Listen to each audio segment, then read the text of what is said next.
Want to rise above what holds you back? These are the stories of those fighting that battle. It might also be the story of you. I'm Dan Waldschmidt, author of Edgy Conversations and strategist of billion-dollar companies all over the world. This is Mark Menard, author of The Story of You, the guy who knows a thing or two about never giving up. You're listening to Elevating Beyond. Let's get started. And then if we look at the professor, now this is not an actual professor at times, sometimes it is.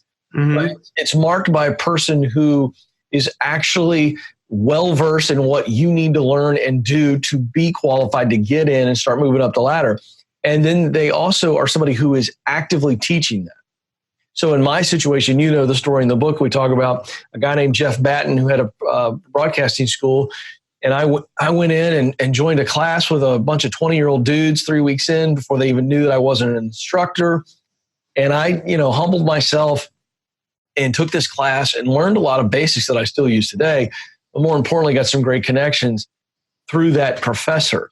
And he made some really amazing early connections for me because I came in and I learned first. And then let's talk about the peer. The peer, this is very obvious, but these are the people you spend time with. And I think there's two types of peers that we break down in the book. One is your professional peer, and then we've got your personal peer. So that recreational area. So this is when you are choosing to spend time outside of the workplace with people. And you got to be very careful who you spend time with. Yeah. We talk about making sure that you're very, very careful and selective to spend time with peers that are going to naturally push you by their own pace. Meaning if you were to take the metaphor of running and you're going jogging with a friend, you always want to go jogging, I think, or if you're going to train for a race, you want to run with somebody who's a better runner than you. Yeah. Because in the training process, they're going to run faster and better than you. And so they're going to push you, meaning the pace they set pushes you to do more than you thought you could do. They're setting an example. They're modeling the way. You want a peer who lifts you, who, when you're down, when you're discouraged, you're facing fear and doubt, they're going to encourage you. And then you want someone who's going to hold you accountable. So if you share your dream, your vision with them, they're going to say, hey, how you doing over there? And I don't think you're doing what it takes. You said you wanted to do this. I don't see you doing this. That's that truth teller peer who won't have any kind of reservation. You talked about this a little bit earlier with that. And then, of course, the mentor, and you mentioned the mentor, it's a great example. This is someone who's older than you, someone who you respect tremendously. And they're going to give you some practical knowledge and then some very helpful wisdom on the journey. They also hold you accountable and encourage you and equip you on the way. So that's an example of the 5 people in the book. And the reason that I wrote it that way, to give you an example as a reader of the archetypes, is these are the people that you've got to get around. And when you do it, opportunity will happen. Good things are going to happen. You're getting the opportunity to learn. And you're getting the opportunity to do because you're making these connections. And then those connections lead to other connections. So if you're sitting there going, well, what do I do with this proximity principle? Well, you actually have to use it. And you have to actually get in proximity. This is an action that should turn into a habit. Yeah. And when you do that, let me just tell you something. Moving up the ladder, whatever ladder that it is that you want to move up in the career or the space you want to be in, progress is never going to be an issue. Because this will always position you and propel you. That's what proximity does. Yeah. And something else too, Ken, you get around these people too. And also it's contagious. Like the next level becomes the new normal. You're like, all of a sudden, everyone around me wasn't just business owners and leaderships, but every one of them had best-selling books out. So when I wrote my book and finally got that out there, it was kind of just like, they were applauding me, they were encouraging me, but it was almost like once it happened, it didn't seem so abnormal to me. It was kind of like, yeah, that's supposed to be the next step. Mm-hmm. But my mindset, literally wouldn't have been able to even comprehend that 5 years earlier. And I'm just letting everyone know, I'm sharing my stuff, but this is proof that what you share in the proximity principle literally works. As I continue to build relationships and keep going and growing out of my comfort zone, these people push me, so sometimes without even having to tell you, just by seeing what they're doing, almost makes you realize, like, just seeing that it's real, that wow, that's the human being like Ken and I are, and they're doing it. And they have, they have flaws like the rest of us. They go through fear, they go through doubt, but they're doing it. And seeing that like humanity part of it sometimes would even encourage me more, probably without them even knowing that they were encouraging me. And that's all by being in proximity with different people. And you lead people now, like your amazingly successful show, and then you get hired to host Entree Leadership. Now, what I have to ask you about this is talk about being in proximity. Dave Ramsey and the team there, as I mentioned earlier, has taught me so much, like just been a game changer for our culture and our company. What was it that you getting in that proximity that challenged you to really grow? Like, what have you seen there that maybe, I know you shared some struggles in your book of where you almost had to slow down a little bit when you were getting on, I believe it was Entree Leadership, and you were wanting to see more progress quicker than it was coming. There was a part of that. I'm trying to round this out here into a question that you can actually answer. Yeah. Well, I think it's an example of Ramsey Solutions is an example of one of the 5 places that I mentioned, and that's a place to grow. So I had done my time, I'd started where I was, that's the first place. And then I talked about the broadcasting school, and there were multiple other places that I put myself in where I was learning essentially. And then I got into some small gigs, doing high school football on the internet, doing some small local TV stuff, hosting small events. And that was a place to practice. This is a low risk situation where you get in and you're not being paid a bunch of money. You may not be paid at all. You mentioned volunteering early on, and that's really important. The idea here is this isn't a high pressure performance, so we call it a place to practice. And that's what we're looking at is where, look, livelihood doesn't depend on it. We know we're not going to be very good because it's early on. Our first time that we do something is usually the worst. At least it should be if you're continuing to grow and develop. And then we move into a place to perform. And so now that's where I started my own radio show back in Atlanta, and I was, paying myself for that time. And then I eventually got on Monday through Friday, and the radio station was paying me. But we've got a live show every day, 5 to 7. People are listening. So this is a place to perform. We've got real pressure here. If you don't do a good job, you're done. They're going to kick you out. And so then a place to grow is the final place. And that's where now we're moving along in our career, and we're in, and we want to always be looking for a place where we can get in, and it has a ladder. And so Ramsey Solutions was that place for me. So I let the Ken Coleman show go, left it in Atlanta. I came to Nashville. I took on a support role in a sense, even though I was platformed as host of the Entree Leadership Program, the Dave Ramsey video channel, and host of all the Ramsey live events. I wasn't doing any speaking for 2 years. I didn't do a talk at all. I didn't know that. The only content that I would contribute would be on the Entree Leadership podcast. But even then, I'm platforming somebody else, and I'm lifting them and pulling information out of them for the audience. So essentially, I took a back seat on a rocket ship. But understand, I still took a seat on a rocket ship. Yes. That's what I want people to hear. I did, again, I died to self a little bit, kind of put my personal vision and goals on the back burner. But again, I was still on the stove. I was still on that rocket ship. And that's important for people. But it's important to know that I did it strategically. It's not just a bunch of humility, and I'm praising myself for that humility. It was strategic humility. Yeah. And so what I did was, so I got into a situation that I knew that if I did a great job, and I did what I was expected to do, and I did a better job than that, and I was humble. I just believed that I would be able to move seats and eventually get in the right seat for me. And that's exactly what happened. 3.5 years later, I become a Ramsey personality. We begin I've now begun to kind of allow that content that's been bubbling inside of me for years to come out. And before you know it, we got a national show on Sirius XM. And, a year and a half later, we greenlight the book, The Proximity Principle. It came to me on a car ride, into the office one day, based out of my life.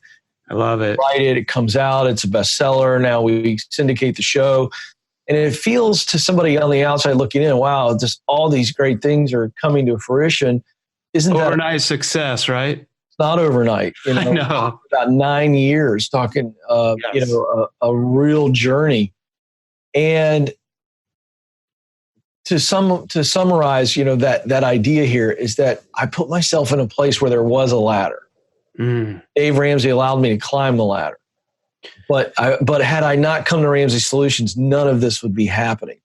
So it's really important to understand how the ladder works, and we've got to have a ladder. And if I'm in a place where there's no opportunity to grow, that's okay. We're going to take all that experience, but we've hit a lid. So now we need to move into places where I can grow. And that's really, really important. So there's the distinction between the rest of the places, and what you're talking about is the place to grow. Well, at the core of this, and what I love about this whole book is you really get in depth. This really comes down to the different levels. And for each new level, like you said, of that rocket ship, you're at a whole new level when you got on there, but you're starting off with then there's a whole other level of pros. So you're almost starting off as an amateur again. It can feel like it because you've intentionally surrounded yourself with people that are at a whole new level, and there's always another level. Right. And that's where so many people get stuck. That's right. It's scary. People get stuck because they're scared of this. But as you put yourself in new places for growth, you will grow to that opportunity. And so you have to understand that without progress, without challenge and change, there is no progress. You're going to have to change, and you're going to have to face new challenges, and that's what gives you progress. So there's just no progress otherwise. Yeah. So understand that's part of the deal. As I say around here all the time, our team's sick of me saying it, it's the price of admission. Anytime somebody says to me, "Wow, are you tired? Are you exhausted? Or whatever, or hey, your schedule's crazy right now," I kind of say this to myself so I don't get a bad attitude, because this is everything that I asked for. And the reality is I'm still in a growth pattern. Yeah. So I'm going to continue to grow everything that I'm doing. The mission is what I'm about. I'm about the mission. Yeah. Because of the mission, there's all these things that come with the mission. Okay. So that's the price of admission. And so you just got to understand there's going to be changes and there's going to be challenges. And if you get that, then we're going to go in with a great attitude and say, hey, this is a change thing. Oh, it's not great. Or, hey, I'm tired, or things are a little crazy right now. That's part of the change, or that's part of the challenge. And so when we accept that, what will happen is we will adapt. The human mind, the human spirit is so adaptable. And so we adapt and we grow.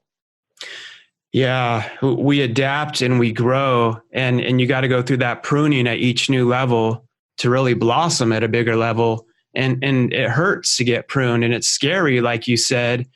And also in your book, you mentioned, because I know so many of my listeners, and that's always what I'm all about, is I battled fear and doubt my whole life and continue to overcome it. And I like to always help people know that they can too. And you talked about as you were going through this, because I know what it's like to be driven, and you're like, I want to see that this should be happening in 3 months, 6 months. It's not happening yet. And you can just get stuck within that moment.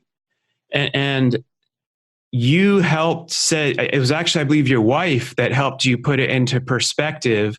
And I tell people, and I'm speaking to myself too, I can look at a snapshot of like the past month or 3 months as everything, but it takes stepping back and being like, if you really look like a year, over the whole year, or even 2 years, where you were, I know this personally helps me, and how far you've actually come. That's right. You've come a lot further than you're realizing, like in this moment of madness. Yeah. So what would you suggest, Ken? I mean, you've been around and interviewed like the best of the best, literally at all levels.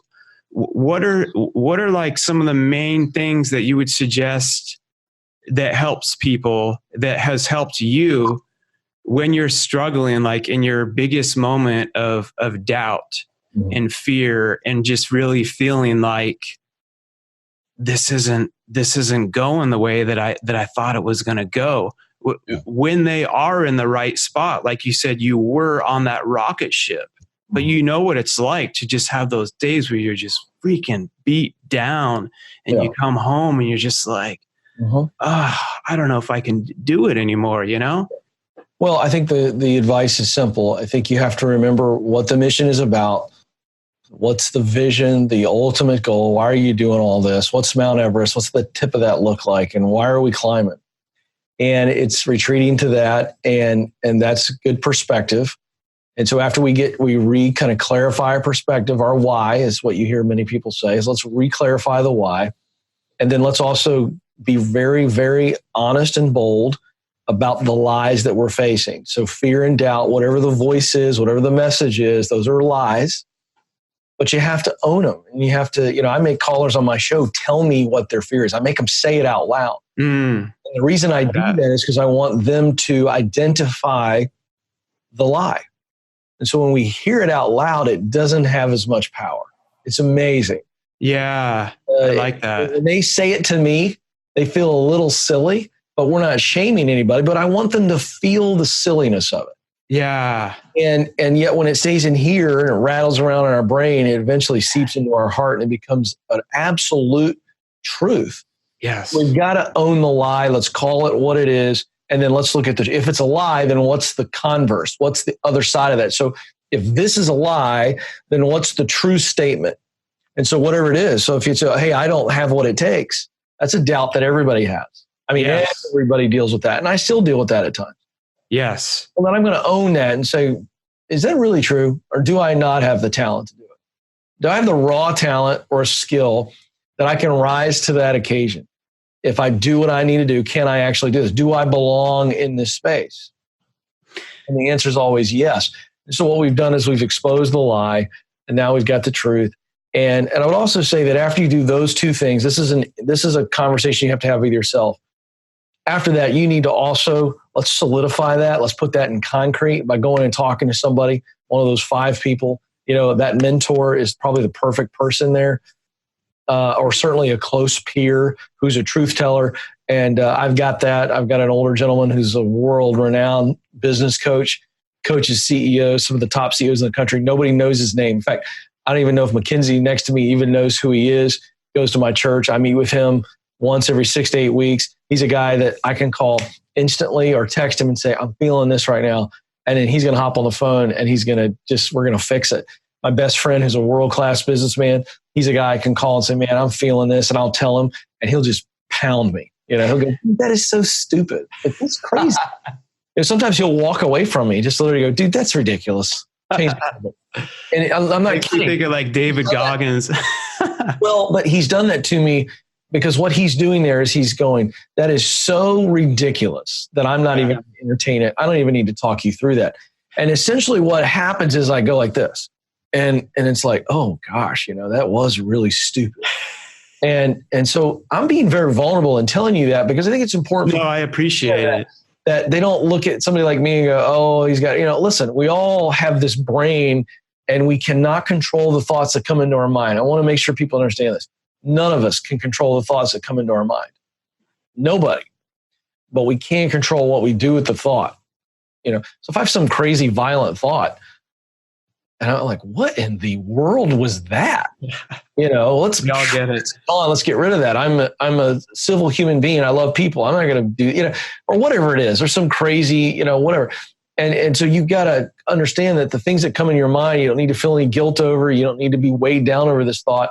But we do need to know what the thought is. Let's own it. Let's call it out. That's a stupid, crazy, just nut thought. Let's get that out. It's garbage. So that's what you would do. That's what you would do in that situation. And when you do that right there, there's no way a limiting belief is going to stay in your head and seep into your heart. And I appreciate everything about you being vulnerable and opening up, Ken, because it doesn't help anyone to sit here and just be like, I've made it to this whole new level and I don't struggle with fear. I don't still struggle with doubt. It's part of the process. And what you continue to share too is everyone else you know that has made it to other levels, they go through those same battles in their mindset. Like you said, those thoughts come. It can be the craziest ones, and we can't control what comes, but we can control if we sit there and dwell on it and overthink on it and stay up all night trying to problem solve and save the whole world in one night, which I've done before. You're just more tired the next day. And it brings it back to the importance of these relationships that you build and the proximity principle. Part of it, like it builds that self-awareness muscle for your whole mindset to even be aware, like these thoughts aren't real, and learning how to let them go. As my friend Bill would say, like a helium balloon. That's what he continued to teach me. Just like, don't give them any airplay. Just imagine the thought is like a helium balloon, just let it go. But also they tell you, I've been through that too. I've learned to overcome it. And then you have some people that can just call you out. Like you said, your one friend that's just like, Ken, that's ridiculous. I don't want to hear this nonsense. And like you said, it like snaps you out of it, because people can get so caught up. And I've been there too, where you're just like so within yourself. And it's almost like someone slapping you across the face, just like, wake up, snap out of it. And it helps you to be like, okay, yeah, that's true. I'm out of my head now, and I can just keep going. And I think I love when I have amazing guests like you, that just NFL players, everyone that just share, they go through these same doubts and fears like everyone else. And that's literally part of the process. It's part of the price that you say that you get courageous along the way by doing it through the fear. So as we're getting close to wrapping up, Ken, I just want to ask you too, speaking of fear and doubt, I wasn't actually there. I think I heard you talk about it. You interviewed, and I always butcher her name, Condoleezza Rice, which, and George Bush Jr. on stage. Were you facing a lot of fear and doubt like the night before that? And what is actually, no, let me, you already answered that before. What is one of the main correlations you've seen of all these people you've been around? Dave Ramsey, Condoleezza Rice, George Bush Jr., John Maxwell. I mean, I could go on and on from John Gordon, Patrick Lencioni, who wrote on the back of your book. I love him. I love everything he does. What would you say is like one of the main correlations that all these people do have in common that really are these high achievers? It's very easy. They're lifelong learners. It's the one, there's many common threads that a lot of great men and women share, but that would be the one that would be at the top of the list. They're very successful, but they continue to learn. They don't go on autopilot. They're just always looking for people to connect with, that challenge them and that can add value to their mission. And they're just learning all the time. They just never stop. They don't put that antenna down, if you will. It's interesting. This is such a huge issue for me. I did some research for my first book, One Question, and we found a study from the University of Michigan that said that the average toddler asks somewhere between 300 to 400 questions a day. It's just insane.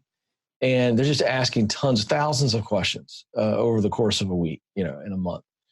And then when we get to about the 8th grade, the average American's asking 1 to 2 questions a day.